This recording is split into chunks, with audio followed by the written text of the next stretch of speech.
Hello everyone, welcome to infinity study. मैं शोभित मिश्रा आज geography का सेकंड लेक्चर लेके आ रहा हूँ। जैसा कि फर्स्ट लेक्चर में आपने देखा कि हमने पढ़ाया ज्योग्राफी के इंट्रोडक्शन के बारे में। आज हम सेकंड लेक्चर में पढ़ेंगे कि भारत की स्थिति कहाँ है, भारत का विस्तार कितना है, इन सब के बारे में हम पढ़ेंगे। ठीक है, तो भारत की स्थिति हम दो सापेक्ष में पढ़ेंगे। एक वर्ल्ड के सापेक्ष में पढ़ेंगे कि वर्ल्ड के लोकेशन पर कहाँ भारत की स्थिति है, ठीक है, और दूसरी भारत के बेसिस पर हम पढ़ेंगे। तो भारत की स्थिति के बारे में पढ़ने से पहले हम थोड़ा ये देखते हैं, ये डायग्राम है, ठीक है, ये है मेरा प्यारा भारत, यानी इंडिया का मैप है ये। क्लियर।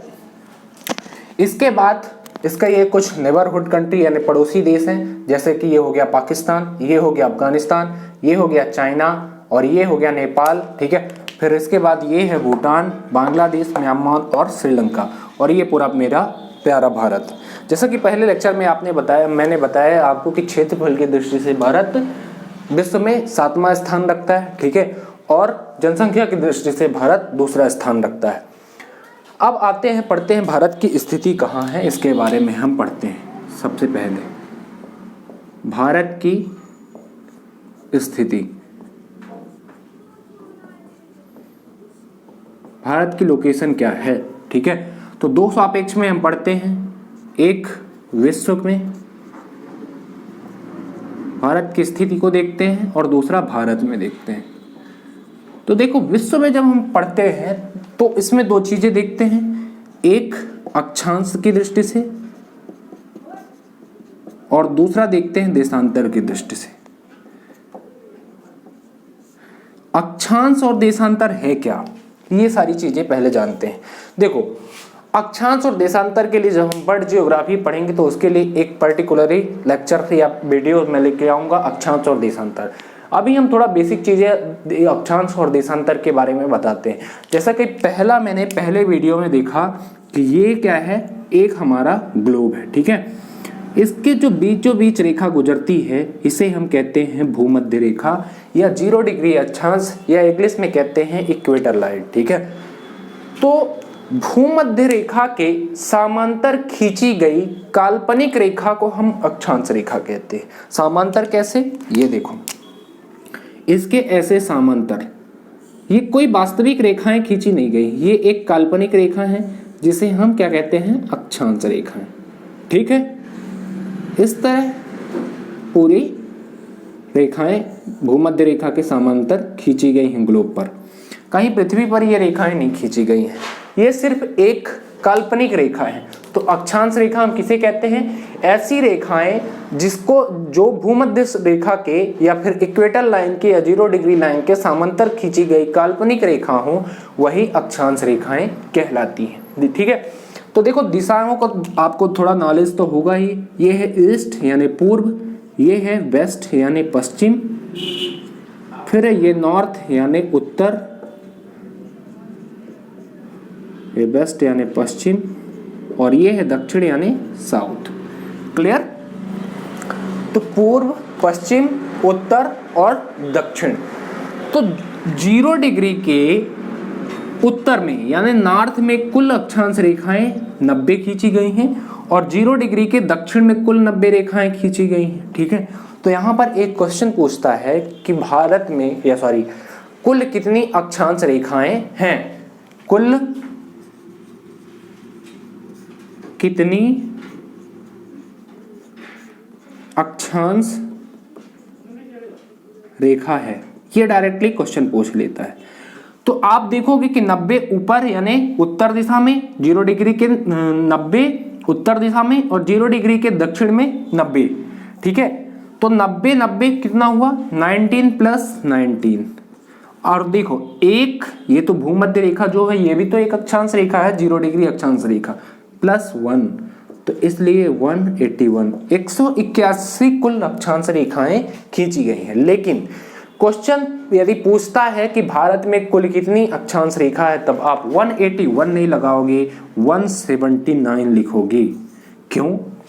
क्योंकि जो ध्रुवों पर है ये वाली, ठीक है, ध्रुव यानी पोल, तो जो नॉर्थ पोल यानी उत्तरी ध्रुव और दक्षिणी ध्रुव यानी साउथ पोल पर जो रेखाएं खींची गई हैं वो वास्तविक में पूरी रेखा नहीं है, एक बिंदु के रूप में खींची गई है, इसलिए इन दोनों रेखाओं को हम काउंट नहीं करते। तो कुल कितनी अक्षांश रेखाएं हैं, 2 माइनस कर दिया तो 179। ठीक है, एक एक डिग्री के अंतराल में ये 90 रेखाएं उत्तर में खींची गई हैं और 90 दक्षिण में खींची गई हैं। तो अक्षांश रेखा क्लियर हुआ। अक्षांश रेखाएं क्या है? अक्षांश रेखा ऐसी रेखाएं जो भूमध्य रेखा के समांतर खींची गई काल्पनिक रेखा को हम अक्षांश रेखा कहते हैं। दूसरा क्वेश्चन क्या बनेगा, कुल कितनी अक्षांश रेखा है? 179 अक्षांश रेखा है। ये तो क्लियर हो गया। ठीक है, अब आओ देखते हैं देशांतर रेखाएं क्या होती है। देखो एक बार डायरेक्ट क्वेश्चन पूछ लिया था एसएससी के एग्जाम में कि देशांतर ऐसी रेखाओं का नाम बताओ। रुको क्वेश्चन बताता हूं, देशांतर रेखा क्या कहते हैं पहले, फिर क्वेश्चन बताते हैं। देशांतर रेखाएं किसे कहती हैं? ऐसी रेखाएं जो नॉर्थ पोल यानी उत्तरी ध्रुव और साउथ पोल यानी दक्षिणी ध्रुव को आपस में जोड़ती हैं, उसे ऐसी काल्पनिक रेखाओं को हम देशांतर रेखा कहते हैं। क्लियर? जैसे कि ये हो गया ग्लोब, ये हो गया नॉर्थ यानी उत्तरी ध्रुव, ये और ये हो गया साउथ यानी दक्षिणी ध्रुव। तो इन दोनों को रेखाओं को जो जोड़ती है जो रेखा, उसे हम कहते हैं देशांतर रेखा। इंग्लिश में कहते हैं लॉन्गिट्यूड, देशांतर रेखा। और अक्षांश रेखा को इंग्लिश में कहते हैं लैटिट्यूड और देशांतर रेखा को इंग्लिश में कहते हैं लॉन्गिट्यूड। ठीक है, तो ऐसी रेखाएं जो नॉर्थ पोल यानी उत्तरी ध्रुव और साउथ पोल यानी दक्षिणी ध्रुव को आपस में जोड़ती हैं, उसे हम देशांतर रेखा कहते हैं। पहला क्लियर हो गया। ठीक है, तो डायरेक्टली एक बार एसएससी में क्वेश्चन पूछ लिया गया था कि ऐसी रेखाओं का नाम बताओ जो नॉर्थ पोल और साउथ पोल को कनेक्ट करती हैं या जोड़ती हैं, तब क्या हो गया आंसर? देशांतर रेखा। ठीक है, अब देखो एक चुप्रित एक राउंड सर्कल होता है, गोला होता है, वो कितने डिग्री का होता है? 360 डिग्री का। ठीक है, तो ये जो रेखाएं हैं एक डिग्री के अंतराल में खींची गई हैं। तो ये है ईस्ट यानी पूर्व और ये है वेस्ट यानी पश्चिम। तो एक डिग्री के अंतराल में 0 डिग्री के एक सापेक्ष 180 रेखा पूर्व दिशा में खींची गई हैं और 180 रेखाएं पश्चिम दिशा में खींची गई हैं। क्लियर? दूसरा क्वेश्चन पूछा गया है 0 डिग्री, ये है कि जो हमारी 0 डिग्री देशांतर रेखा है वो कहां से ली गई है या कहां से गुजरती है, ये डायरेक्टली क्वेश्चन पूछ लेता है। चाहे कोई भी एग्जाम हो, चाहे कोई भी पीसीएस का एग्जाम हो या एसएससी का एग्जाम हो या फिर रेलवे का एग्जाम हो, तो ऐसे क्वेश्चन डायरेक्टली पूछ लिए जाते हैं। ठीक है, तो डायरेक्ट क्वेश्चन पूछता है कि जो 0 डिग्री हमारी देशांतर रेखा है वो कहां से गुजरती है या कहां से ली गई है। तो देखो यहां पर है एक लंदन का ग्रीनविच शहर। ठीक है, ये है लंदन यानी ब्रिटेन, इंग्लैंड। ठीक है, तो लंदन में एक ग्रीनविच शहर है, वहां से जो रेखा गुजरती है उसको हमने दे दिया 0 डिग्री देशांतर रेखा। क्लियर हुआ? तो 0 डिग्री देशांतर रेखा कहां से ली गई है? लंदन के एक ग्रीनविच शहर से जो रेखा गुजरती है उससे को हमने दे दिया 0 डिग्री देशांतर रेखा। तो ध्यान रखना, लंदन का ग्रीनविच शहर से। ठीक है, ग्रीनविच। ठीक है, ग्रीनविच, ये है ग्रीनविच लंदन में यहां पर। अब 0 डिग्री के पूर्व दिशा, ये पूरब हो गई। ठीक है, तो पूर्व दिशा में कुल कितनी देशांतर रेखाएं खींची गई हैं? 180, एक डिग्री के अंतराल में, क्योंकि पूरा जो सर्कल होता है वो कितने डिग्री का होता है? 360 डिग्री का होता है। इसी तरह पश्चिम दिशा में कुल कितनी देशांतर खींची गई हैं? तो 180 बराबर 360। ठीक है, ये अक्षांश रेखा के जैसे कोई एक रेखा नहीं है। ठीक है, ये पूरी एक रेखाएं हैं। ठीक है, मतलब यदि 1 डिग्री हम पूर्व दिशा में खींच रहे हैं तो 1 डिग्री पश्चिम में भी खींचेंगे, तो एक इधर पूर्व पश्चिम। ठीक है, तो ये पूरा एक सर्कल देखो बन जाता है। क्लियर हो गया? देशांतर रेखाएं, तो कुल देशांतर रेखाएं कुल कितनी हैं? 360। अब अक्षांश और देशांतर में क्लियर हुआ क्या होता है अक्षांश और क्या होता है देशांतर। तो अब देखते हैं भारत का अक्षांशी विस्तार कितना है, देशांतरी विस्तार कितना है, इनके बारे में हम जानते हैं। तो आइए जानते हैं भारत का अक्षांशी विस्तार क्या है, कितना है। पहले अक्षांशीय विस्तार जानने से पहले हम एक चीज जानेंगे कि भारत, क्वेश्चन डायरेक्ट पूछता है कि भारत किस गोलार्ध का देश है। आप लोग रटते हो उत्तर पूर्वी गोलार्ध का देश है, आज के बाद आपको रटना नहीं पड़ेगा। क्यों? आओ दिखाता हूँ कैसे। ये हो गया हमारा ग्लोब, ठीक है। मैंने बताया कि जो हमारा 0 डिग्री है, ठीक है, देशांतर रेखा कहाँ से गुजरती है? लंदन में एक ग्रीनविच शहर से गुजरती, जो रेखा गुजरती है उसको हमने दे दिया 0 डिग्री देशांतर रेखा, और जो पृथ्वी के मध्य से गुजरती है उसको हमने दे दिया 0 डिग्री अक्षांश या भूमध्य रेखा। क्लियर हो गया? अब देखो भारत हमारा कहाँ पर स्थित है? भारत हमारा स्थित है यहाँ पर, ये है मेरा प्यारा भारत। क्लियर? ठीक है। अब बताओ 0 डिग्री के भारत किस दिशा में है? पूर्व। और ये 0 डिग्री जो अक्षांश है इसके किस दिशा में है भारत? ये उत्तर दिशा हो गई। तो अब आप देखकर खुद बता सकते हो कि भारत किस गोलार्ध का देश है। 0 डिग्री के पूर्व और अक्षांश, सॉरी, देशांतर के पूर्व में और अक्षांश के उत्तर दिशा में। तो भारत उत्तर पूर्वी गोलार्ध का देश है। क्लियर? आज के बाद आपको रटना नहीं पड़ेगा। तो डायरेक्ट क्वेश्चन क्या पूछता है? भारत किस गोलार्ध का देश है? तो भारत उत्तर और पूर्वी गोलार्ध का देश है। यहां से पहली चीजें क्लियर होगी। दूसरी चीजें जानते हैं, भारत का अक्षांशीय विस्तार कितना है? ठीक है, अक्षांशीय विस्तार भारत का कुल कितना है? आइए जानते हैं अक्षांशीय विस्तार। देखो मैंने क्या बताया कि 0 डिग्री के सापेक्ष उत्तर दिशा में कुल अक्षांश रेखाएं 90 खींची गई हैं उत्तर दिशा में, यानी 1-1 डिग्री के अंतराल में कुल 90 रेखाएं खींची गई हैं उत्तर दिशा में, ऐसे। ठीक है, 1 2 3 4 5 6 7 ऐसे खींची गई हैं पूरी यहाँ तक 90 तक। ठीक है, तो जो भारत को ये कन्याकुमारी में जो रेखा टच करती है इसको हमने दे दिया, ये रेखा जो टच करती है ये है 8 डिग्री 4 मिनट। ठीक है, मतलब ये वाली रेखा कौन सी, जो ये यहाँ पर बड़े मैप में आप देख सकते हो, ये जो रेखा कन्याकुमारी को आखिरी पॉइंट पर हमारे टच करती है, इस ये कौन सी रेखा है? ये है 8 डिग्री 4 मिनट। ठीक है, फिर इसी तरह बढ़ता गया 8 9 10 11 12 13 बढ़ता गया, और जो ये भारत को ऊपर यानी जम्मू कश्मीर में ये टच करती है, इसका ये रेखा है 37 डिग्री 6 मिनट। क्लियर? ये वाली रेखा, ये जो रेखा गुजरती है जम्मू कश्मीर को टच करते हुए, ये रेखा, तो ये है 37 डिग्री 6 मिनट, 37 डिग्री 6 मिनट। तो डायरेक्ट क्वेश्चन पूछता है कि भारत का अक्षांशीय विस्तार कुल कितना है? भारत का अक्षांशीय विस्तार, अक्षांशीय विस्तार कितना है? अब आप क्या बताओगे? 8 डिग्री 4 मिनट उत्तरी अक्षांश से लेकर 37 डिग्री 6 मिनट उत्तरी अक्षांश तक। देखो बेटा, बच्चों को एक चीज़ कंफ्यूजन हो जाती है। सबसे पहली बात तो हम इस कंफ्यूजन को आपको दूर करना चाहते हैं। क्वेश्चन जब पूछता है कि भारत का अक्षांशीय विस्तार कुल कितना है, तो ऑप्शन क्या होता है? 8 डिग्री 4 मिनट दक्षिणी अक्षांश से, ठीक है, 37 डिग्री 6 उत्तरी अक्षांश तक। थोड़ा बच्चे डायरेक्टली क्या लगा देते हैं? यही ऑप्शन लगा देते हैं। क्यों? क्योंकि उन्हें ये लगता है कि भारत का नीचे वाला हिस्सा क्या है? दक्षिण दिशा में है, तो उत्तर कैसे हो सकता है, पहली चीज। और ऊपर वाले को सोचते हैं ये तो उत्तर दिशा है, ठीक है, तो उत्तर दिशा में उत्तर मार दिया, तो यहां पर आपका डायरेक्टली गलत हो गया। अब हमको ये देखना है कि यहाँ तो दक्षिण भारत के सापेक्ष ये दक्षिण दिशा है, लेकिन मुझे क्या लेना है? 0 डिग्री अक्षांश के सापेक्ष देखना है। तो 0 डिग्री अक्षांश के सापेक्ष भारत तो पूरा उत्तर में ही है। देखो ये पूरी उत्तर दिशा ही ऊपर है, दक्षिण तो नीचे होगी। ठीक है, 0 डिग्री के जो नीचे रेखाएं होंगी तो भारत तो ऊपर ही है, तो ये भी उत्तरी अक्षांश हो गया और ये भी उत्तरी अक्षांश हो गया। तो इसीलिए भारत का जो अक्षांशीय विस्तार है वो है 8 डिग्री 4 मिनट उत्तरी अक्षांश से 37 डिग्री 6 मिनट उत्तरी अक्षांश तक।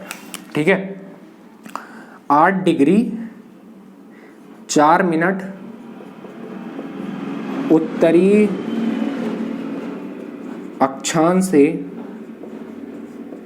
37 डिग्री 6 मिनट उत्तरी अक्षांश तक। क्लियर हो गया?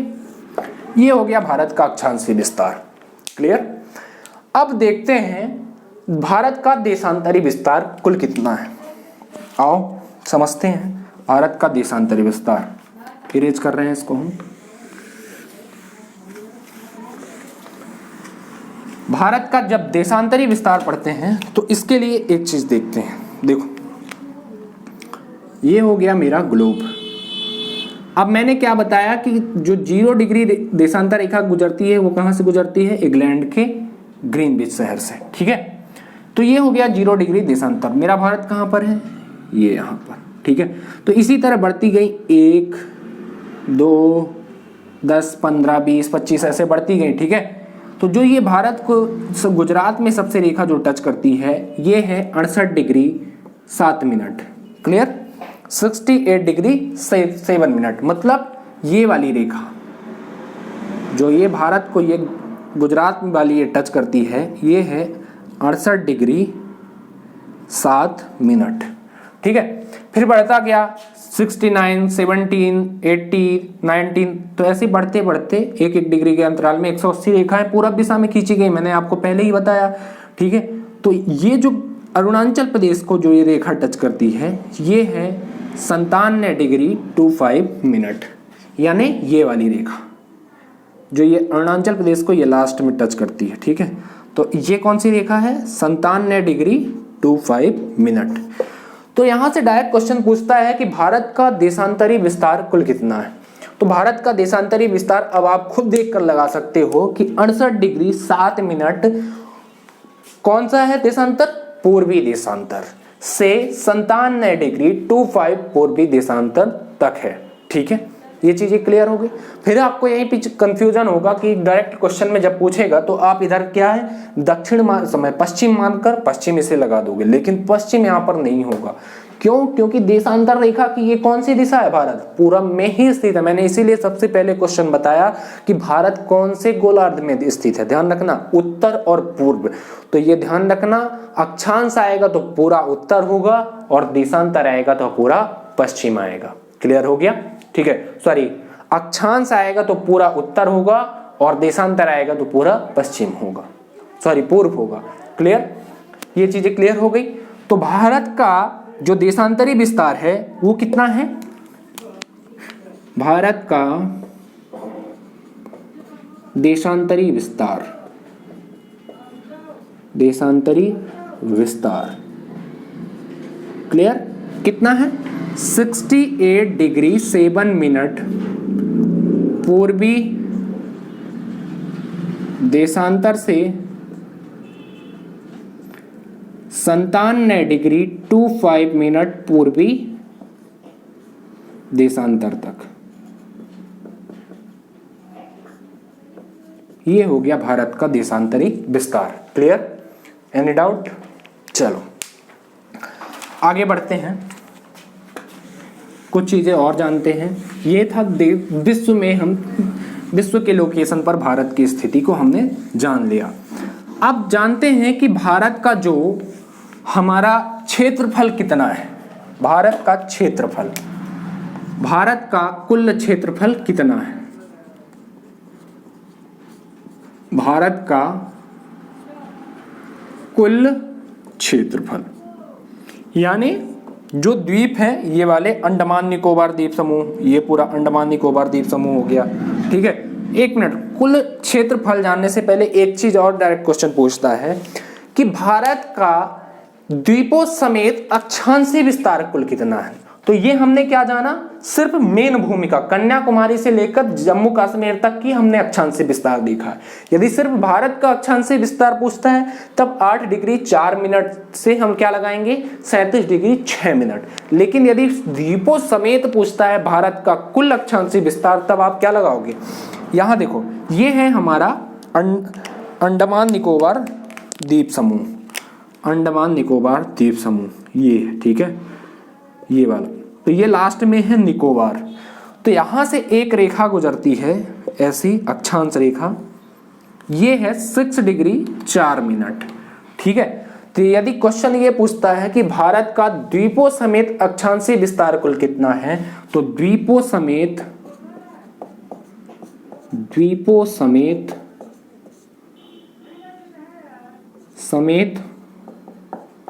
भारत का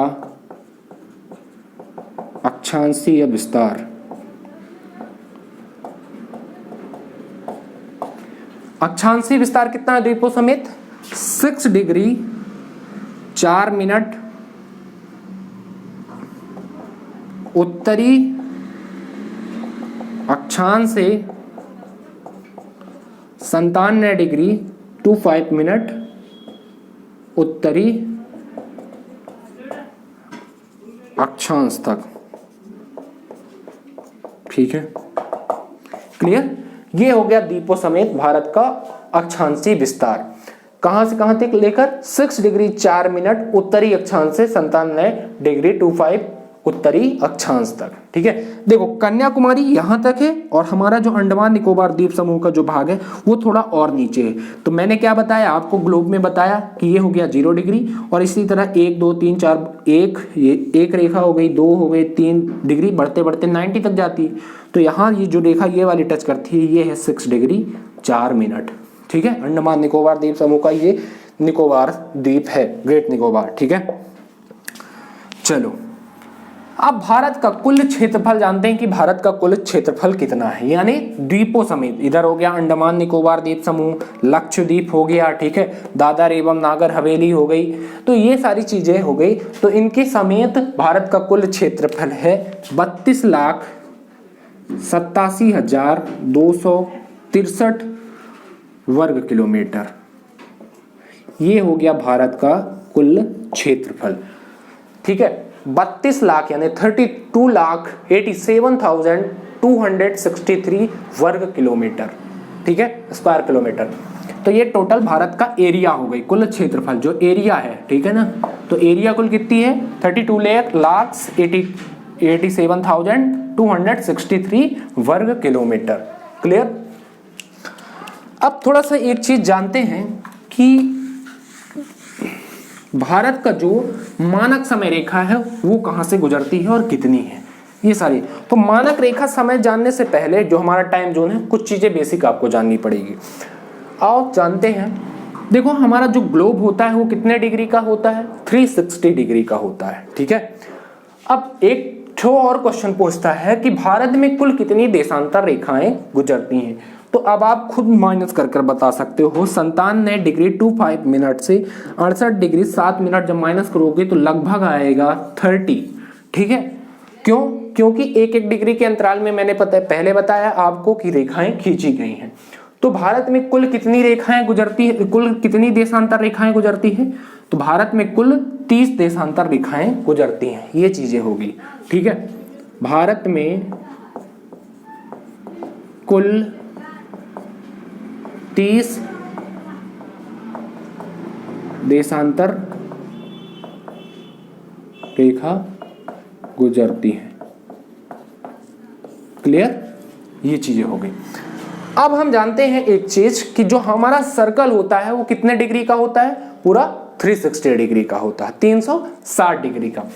तो हमारे जो पृथ्वी होती है, ठीक है, एक चक्कर दो चीजों में, एक तो सूर्य का चक्कर लगाती है पृथ्वी हमारी, और दूसरा अपने अक्ष पर रोटेट करती है। क्लियर हो गया? तो जब अपने अक्ष पर रोटेट करती है तो यानी 360 डिग्री घूम जाती है कितने घंटे में? 24 घंटे में। क्लियर? तो 360 डिग्री बराबर कितने घंटे में? 24 घंटे में इसे घूमने में, पृथ्वी को अपना एक अक्ष घूमने में लगता है। जब 360 डिग्री को हम 24 घंटे को मिनट में बदलेंगे तो 1440, 24 घंटे बराबर 1440 मिनट। तो 1 डिग्री बराबर क्या हुआ? 1440 बटे 360, ये इधर आ गया। क्लियर? तो 1 डिग्री बराबर ये काटा तो लगभग आ गया 4 मिनट, 4 मिनट। क्लियर हो गया? तो यानी एक देशांतर रेखा से दूसरे देशांतर रेखा में सूर्य का प्रकाश पहुंचने में हमें कितने मिनट का समय लगता है? 4 मिनट, यानी 4 मिनट का हमें समय लगता है। क्लियर हो गया? यानी एक देशांतर रेखा से दूसरे देशांतर रेखा में यदि सूर्य का प्रकाश पहुंचेगा तो कितने मिनट का लगेगा समय? 4 मिनट। तो अब आप बताओ कि भारत में कुल कितनी देशांतर रेखाएं गुजरती हैं? तो 30 देशांतर रेखा में, यानी 30 गुणे 1 डिग्री बराबर 4 गुणे 30, तो 30 देशांतर रेखा बराबर 120 मिनट यानी 2 आवर। यहाँ दिख रहा होगा तो यहाँ लिखे दे रहा हूं, यानी 30 देशांतर रेखा बराबर 120 मिनट बराबर 2 घंटे। यानी सूर्य सबसे पहले कहाँ निकलेगा? ये पूरब दिशा है, ठीक है, ये मान लो सूर्य सबसे पहले कहाँ होगा? अरुणाचल प्रदेश में सूर्य निकलता है। वैसे तो पूरे विश्व में देखा जाए तो जो सबसे पहले कहाँ निकलता है? जापान में, जिसे हम उगते हुए सूर्य का देश भी कहते हैं। क्लियर हो गया? तो ये मान लो सूर्य हो गया। भारत में सबसे पहले सूर्य किस राज्य में आएगा? अरुणाचल प्रदेश में, ठीक है। तो जब अरुणाचल प्रदेश में जब ये सूर्य पहुंचा सबसे पहले, क्लियर, तो आप देखो, खुद देखो यहाँ पर कि यहाँ यदि 6 बजे सूर्य निकल रहा है, ठीक है, कितने बजे? 6 बजे, तो यहाँ गुजरात में सूर्य का प्रकाश पहुंचने में कितने घंटे का समय लग जाएगा? 2 घंटे। यानी जब ये 8 बज जाएंगे यहाँ पर, तब गुजरात में कितने बजेंगे? 6 बज रहे हैं। मतलब एक ही देश में भैया समय का गड़बड़। यहाँ अरुणाचल प्रदेश में 8 और यहाँ पर 6, यह तो कुछ दिक्कत की बात हो रही है। क्यों? क्योंकि आपको पता चल गया कि 30 देशांतर रेखा को क्रॉस करने में सूर्य का समय कितना लग जाएगा? 2 घंटा। तो 2 घंटे का सीधे डिफरेंस है एक देश में। तो ऐसे कहीं ना कहीं हमें काम नहीं चलने वाला। तो जो हमारे वैज्ञानिक हैं, तो उन्होंने एक निर्णय निकाला, क्यों ना हम इनके बीच वाली रेखा ले लें। यानी कुल कितनी देशांतर रेखाएं हैं? 30। तो जो 15 वाली देशांतर रेखा है, 15वीं देशांतर रेखाएं हैं, यानी 68 डिग्री 7 मिनट और 97 डिग्री 25 मिनट के बीच वाली रेखा, ये वाली, ठीक है, ये वाली जो रेखा गुजरती है 82 डिग्री, ठीक है, 82 डिग्री। इसको हमने दे दिया भारत का मानक समय। क्लियर हो गया? तो भारत का मानक समय रेखा कौन सी है? 82 डिग्री, ठीक। अब 1 घंटा इधर एडजस्ट हो गया और 1 घंटा इधर एडजस्ट हो गया। तो डायरेक्ट क्वेश्चन पहले आप